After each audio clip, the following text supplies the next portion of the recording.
There's also new pipelines coming on stream from North Africa. So I think the market is not going to be as tight as a lot of people thought on gas. There's also the question of the price. The price of gas to be produced from the Yamal and Stockman fields is extremely expensive. And you can bring Qatar gas into Britain, pipe it back over to the channel to Germany cheaper than you can bring it from Yamal and Stockman.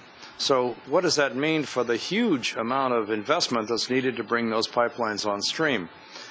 I think that Russia should concentrate on its domestic market and energy efficiency issues and the flaring that's taking place, reduce it, and they could cover their own market without dominating the Caspian area. But I think, quite frankly, the United States, we don't need Russian oil and gas, and I think that Europe itself may be in a position over the next few years where they'll be less dependent on Russian gas oil. There's, I think, two things to say about LNG. Number one, that it has enormous potential, particularly for the maritime countries of the European Union. And, for example, it is worth pointing out that within the EU, the country that is most far ahead is, of course, the United Kingdom when it comes to LNG terminal construction, et cetera, and actually putting together a comprehensive plan to allow for LNG imports. Countries of the Mediterranean are not far behind. As Ambassador Smith mentioned, though, for the energy islands within the continent, this is far more difficult.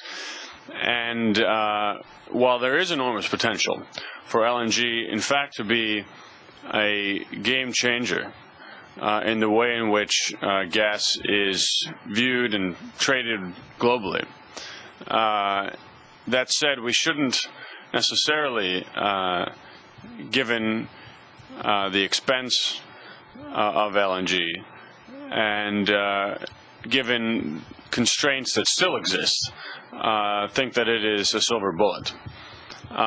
Gas in Eurasia, and I include Europe in that, is going to be still mainly, I think for the foreseeable future, pipeline-oriented from producer directly to consumer. The transit states will still be the issue. It'll still be long-term contracts. And I don't think we'll necessarily be able to get away from tying the price of gas to oil within Europe either. LNG has been touted as potentially a way of bypassing the Bosporus, if you will, without having to go through it, so going and not having to build new pipelines in the Black Sea Caspian region either, so going directly across the Black Sea, for example, from Georgia to Romania. It's important to keep the technical constraints in mind here. While there's a lot of potential for LNG in the Black Sea and Mediterranean, it is probably not commercially feasible to bring LNG such short distances. There's a reason why it makes sense from Qatar and doesn't make sense necessarily from other locales. So this is a sort of two-edged sword in many ways. We must not view LNG as the panacea that's going to solve Europe's energy security problems, but it needs to be one piece of the overall mix. That said, the imperative for alternative pipelines to Caspian consumers and to Caspian producers and to producers such as Iraq is not, in my mind, dampened in any way by the advent of LNG for European consumers, maritime or within the continent. I just add one footnote. You should look at, there's a Kirk Island project in the Adriatic, which is designed by the Hungarians and the Austrians, which would bring Qatari or Mediterranean gas up into Central Europe. So it would help break the energy island problem. Thank you. Robert McConnell has a question.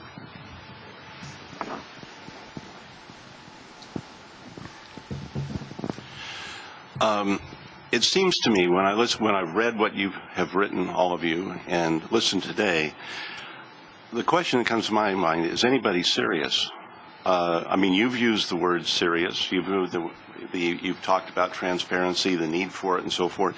Is anyone, other than maybe each of you, is there a government involved in this, or a governmental entity that's serious about getting to what appears to me from everything I read, the extraordinary compromising of people's interests and so forth, personal and otherwise, that it would appear are making it impossible for legitimate addressing of the questions of getting gas from the producer to the needy countries and so forth in a way that is going to be equitable and not without what I will use the term corruption that is distorting the entire situation.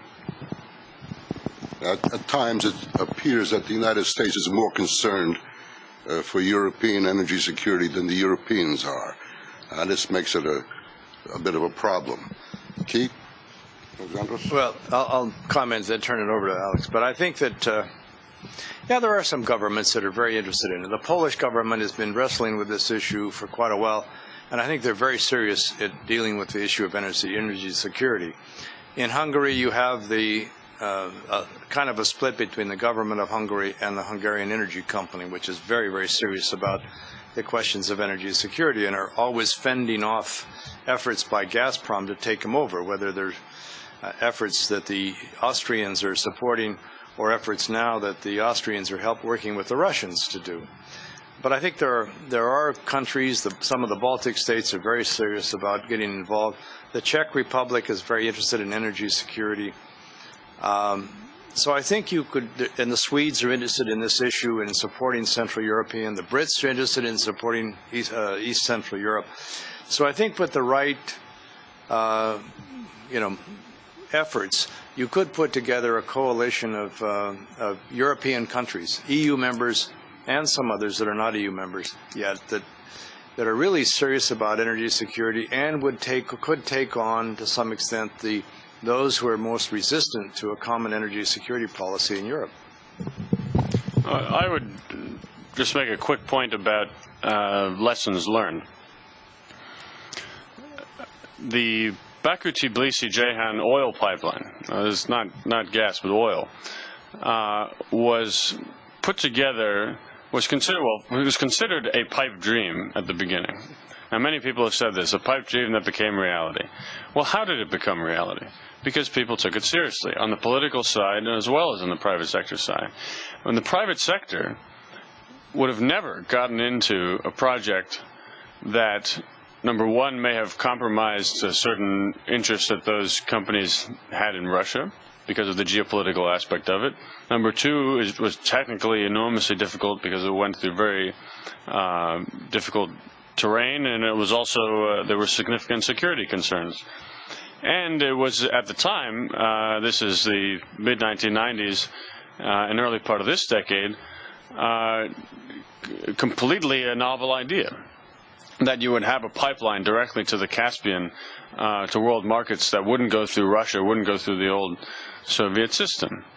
That said, the players involved in putting it together, against odds that would certainly be comparable to those that Nabucco or other projects have today, if not even more difficult odds. Realize it, number one, because the main producer country, in this case Azerbaijan, was pushing for it. And in this case, I would argue that Azerbaijan is pushing just as much on other projects.